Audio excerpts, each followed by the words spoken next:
எல்லாருக்கும் தெரியும். யாழ்ப்பாணத்துல நிறைய பணக்காரங்க இருக்கிறாங்க. அதுவும் பார்த்தீங்கன்னு சொன்னா, இப்ப சமீப காலகட்டத்துல திடீர் பணக்காரர்களின் எண்ணிக்கை அதிகமாக இருக்குது. இவங்க எப்படி திடீரென்று இவ்வளவு பெரிய பணத்தை சம்பாதிச்சாங்க? இப்படி பணக்காரரானாங்கன்னு சொல்லி நிறைய பேருக்கு சந்தேகம் இருக்குது. அப்படி இப்ப திடீர் பணக்காரராக இருக்கிறவங்களுக்கெல்லாம் ஆபத்து நெருங்கி இருக்குதாம். அதாவது இவங்க எல்லாம் என்ன வழியில பணக்காரங்க ஆனான்னு சொன்னா, இந்த வெளிநாட்டுல இருக்கிறவங்க காசு அனுப்பி இங்க சட்டவிரோத செயல்களில ஈடுபடுறது. அதாவது வெளிநாட்டில் இருக்கிற ஒருவருக்கு இலங்கையில இருக்கிற ஒரு ஆளோட பகை. அவரோட பகையை தீர்த்து கொள்ளணும் என்று சொன்னா அங்க இருந்து இங்க காசு அனுப்பி அந்த வன்முறை சம்பவங்கள்ல ஈடுபடுகிறவர்கள் மூலமாக அந்த பகையை தீர்த்து கொள்ளுகிறது. அது மட்டுமல்லாமல் வட்டிக்கு கொடுக்கிறது. தங்கள்ட்ட நிறைய காசு இருந்தா அந்த பணத்தை வட்டிக்கு கொடுத்து அவங்கள்ட்ட வட்டிக்கு மேல வட்டி போட்டு அந்த பணத்தை வசூலிச்சு அதுல பணக்காரராகிறாங்க. இல்லாவிட்டால் முக்கியமாக இப்ப இலங்கை முழுவதும் பேசப்பட்டு கொண்டிருக்கிற விடயம் போதைப் பொருள் பாவனை. நேற்றைய தினம் கூட ஒரு கட்சி பிரபல கட்சி ஒன்றின் உறுப்பினரின் மகன் போதைப்பொருள் குற்றச்சாட்டுல கைது செய்யப்பட்டு போலீசாருக்கு லஞ்சம் கொடுக்க முற்பட்ட சம்பவமும் இடம்பெற்றது. அந்த லஞ்சத்தை அவர் வாங்காம போலீசார் தன்னுடைய சேவையை திறம்பட செய்திருந்தார். இப்படி சில வழிகள் மூலமாக திடீரென்று பணக்காரராகி இருக்கிறாங்க. இவங்கள் தொடர்பில போலீசார் விசாரணைகளை மேற்கொண்டது. தற்போது 8 பேருக்கு எதிராக விசாரணை முன்னெடுக்கப்பட்டிருக்கின்றது.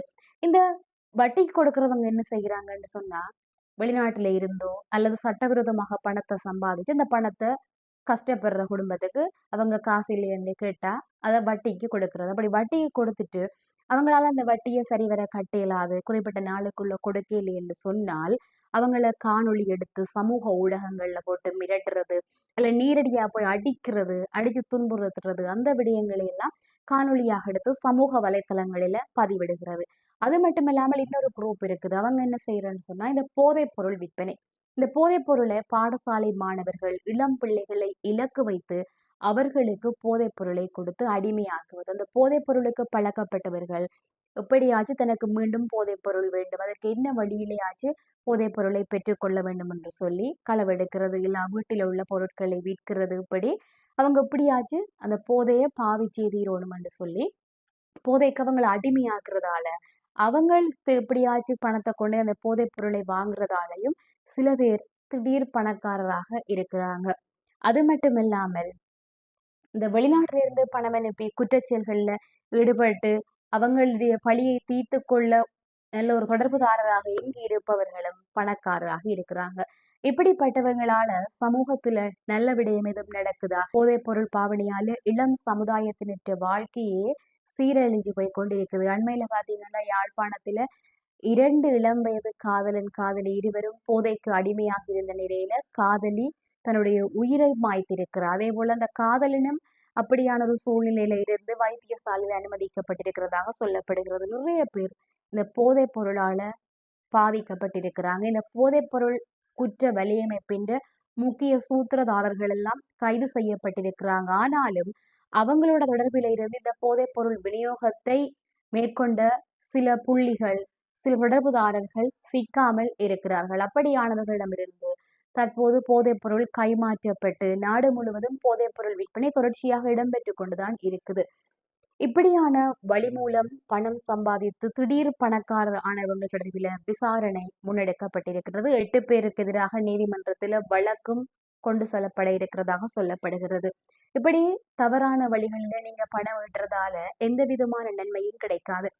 அண்மையில கூட சங்குப்பிட்டி பாலத்துக்கு கீழே ஒரு பெண்ணை ஒரு விசேஷ வீட்டுக்கு அழைத்து செல்வதாக கூறி அழைத்து சென்று அந்த பெண் கொண்டு சென்ற நகைகளை எல்லாம் பறித்து விட்டு அந்த பெண்ணின் உயிரை பறித்து முகத்தை எல்லாம் எரித்து சங்குப்பிட்டி பாலத்துக்கு கீழே அந்த பெண்ணின் உடலை வீசி போட்டு போன சம்பவமும் இடம்பெற்றது.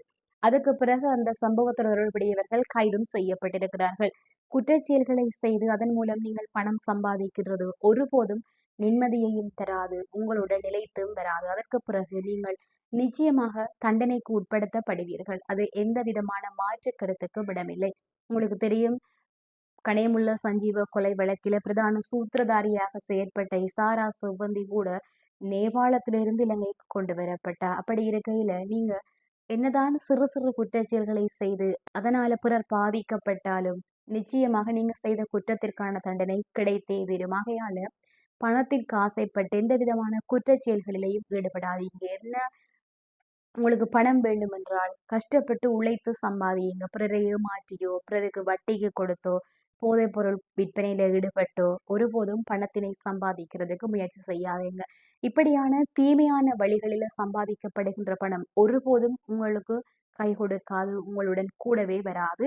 அந்த குற்றச் செயல்களால நீங்க நிச்சயமாக தண்டனைக்குட்படுத்தப்படுகின்ற சூழ்நிலை தான் வரும். ஆகையால தீமையான வழிகளை தவிர்த்து நன்மையான வழி மூலம் பணம் சம்பாதிக்கிறதுக்கு முயற்சி செய்யுங்க. அதுதான் எப்பவுமே உங்களுடைய வாழ்க்கைக்கு கை கொடுக்கும். அதே போல பாத்தீங்கன்னு சொன்னா தங்கம். தங்கத்தின் விலை தொடர்ச்சியாக நாளுக்கு நாள் 10,000 20,000 என்று சொல்லி படிப்படியாக திடீரென்று கடந்த கிழமை அதிகரித்து கொண்டு போனது. இப்ப திடீரென்று தங்கத்தின் விலை அதிகரித்த வேகத்தில படபடவென்று குறைவடைய ஆரம்பித்திருக்கின்றது. இப்போது 3,20,000 கிட்ட 24 கரட் தங்கத்தின் விலை வந்திருக்கின்றது. கிட்டத்தட்ட 77,000 மேல தங்கத்தின் விலை குறைவடைந்திருக்கின்றது. நிறைய பேர் தங்கத்தின் விலை இன்னும் கூடும் கூடும் என்று சொல்லி அவசரப்பட்டு தங்கம் வாங்கினவங்களும் இருக்கிறாங்க. சில பேர் இப்படியான விலை கொடுத்து தங்கம் வாங்கணுமா, அதை விட நிம்மதியா சாப்பிட்டுட்டு இருக்கலாம் என்று சொல்லி அதை கணக்கெடுக்காம இருந்தவங்களும் இருக்கிறாங்க. ஒரு விதத்துல இந்த தங்கத்தின் விலை சரிவடைந்தது எல்லா மக்களுக்கும் மகிழ்ச்சி. நிறைய பேருக்கு தங்கம் முக்கியமான ஒரு விடயமாக இருக்கிறது. குறிப்பாக பெண்களின் திருமண வாழ்க்கையில தங்கம் முக்கிய பங்கு வகிக்கிறதால பலருக்கும் இந்த தங்கத்தின் விலை அதிகரிப்பால மிகுந்த கவலை அடைந்திருந்தவங்க இப்ப மெல்ல மெல்ல சரிவடைய ஆரம்பித்திருக்கிறது. C/2025 A6 என்ற வால் நட்சத்திரத்தை இலங்கையின் மாலை வானத்தில காண முடியும் என்று சொல்லி விஞ்ஞானியும் பொறியியலாளருமான கிஹான் வீரசேகர சொல்லியிருக்கிறார். இலங்கையின் மாலை வானில இதை காண முடியுமா? மாலை 6:30 மணியில இருந்து 30 தொடக்கம் 45 நிமிடங்கள் இந்த வால் நட்சத்திரத்தை மழையில்லாத தெளிவான வானத்தில மேல் கடற்கரையில இருந்து நீங்கள் காணலாமா? இந்த வால் நட்சத்திரம் அமெரிக்காவில் உள்ள மவுண்ட் லெமன் ஆய்வகத்துல கண்டுபிடிக்கப்பட்டதால இந்த வால் நட்சத்திரத்திற்கு லெமன் என்று பெயர் சூட்டப்பட்டிருக்கிறது. அது மட்டுமல்லாமல் இந்த வால் நட்சத்திரம் 1350 ஆண்டுகளுக்கு பிறகு மீண்டும் சூரிய குடும்பத்திற்கு திரும்பி வந்திருக்கிறதாக நாசா தெரிவித்திருக்கிறது. ஆகையால வானத்தில நிகழவுள்ள இந்த அரிய நிகழ்வை காண இருக்கிறவர்கள் மாலை 6:30 மணியிலிருந்து 30 தொடக்கம் 45 நிமிடங்கள் உள்ள இடைவெளிக்குள்ள மேல் கடற்கரையில இருந்து இந்த அரிய நிகழ்வை கண்டு மகிழலாம். இந்த காணொளி உங்களுக்கு பிடிச்சிருந்தா சப்ஸ்கிரைப் பண்ணிக்கொள்ளுங்க. உங்களுடைய கருத்துக்களையும் பகிர்ந்து கொள்ளுங்கள்.